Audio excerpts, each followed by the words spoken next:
Hi, everybody. Kathy Tooley, CEO Tools for Success. Hey, I want to give you a little tool that I think will be really helpful for you. Has anyone ever really helped you write good, effective lesson plans? Have you ever struggled with that? Have you ever wondered, I don't really know if my lesson plan is involving or including all of the things that should be included in a great lesson plan? I'm going to help you with that today. I'm going to give you the 5 components of an effective lesson plan. Ready? Step number 1. I want you to start with the end in mind. Backward plan. What are your state standards? What do you have to make sure the students know versus what you would like for students to know? That's the first caveat problem for some of us. Some of us are teaching dinosaurs because we have taught dinosaurs for 25 years and it hasn't been on the state standards the past 15. So I've got to have you start with an effective lesson plan in where is it that we've got to get? Where's the end? And then if you have time after your state testing and want to get into the wants, great. But we have to start with the have-tos.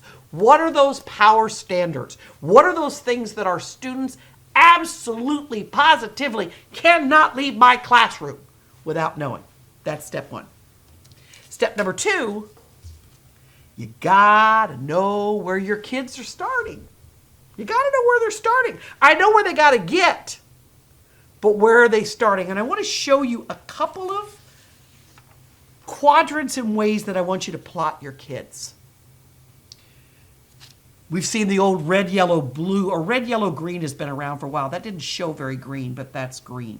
Yellow, red, and blue. Didn't show real well. The green are just exactly what you would, they're the kids that are doing fine. They're doing fine. The red are the lowest of the low.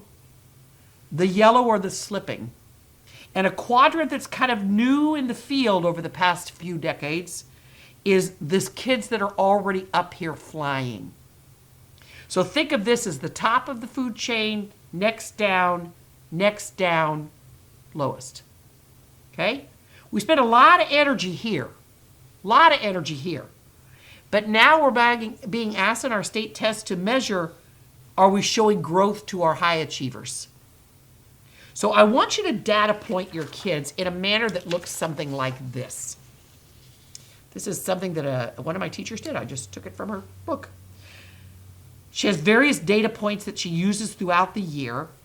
And throughout the year, she has a measurement tool. And through each of them, she red, yellow, or greens. She wasn't using any blue. The reason that I love an Excel, this is just a good old-fashioned Excel document, guys. And then every quiz or every test or every meaningful assessment that you're giving, that you're like, I want to know where my kids are. Look how easy this is to look across.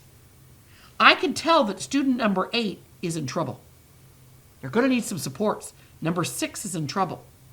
Number 5 is flying. Number 9 is not doing bad. It's a quick way to always along the way, as I said, know where your students are. That's step 2. Ready for step 3? Step number 3 is where we get into the everyday. Now that we know where we got to go, now we know where everybody's starting, right? Who's starting in the red and who's starting in the blue? Now I got to start looking at this. How are we going to get there? What kind of strategies? How do I differentiate when, because in each lesson it's going to change. A blue may one lesson be blue, but on the next lesson be yellow. How do I differentiate them? What supports am I going to need?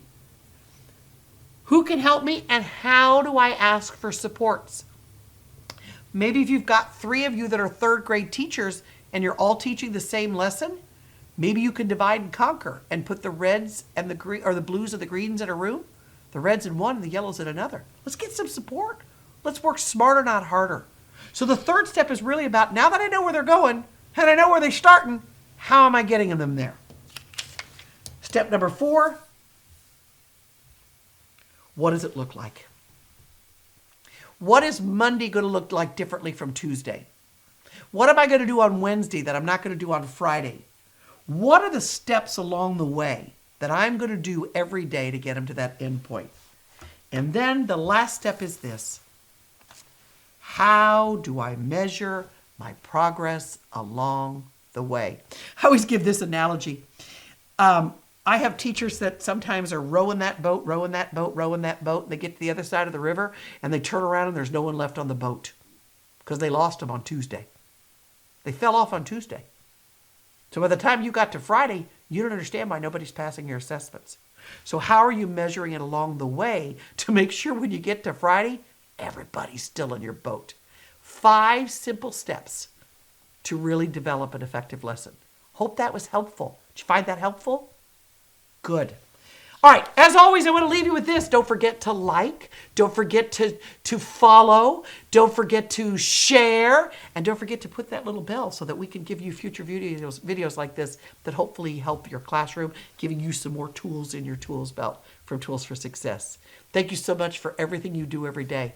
Have a great day.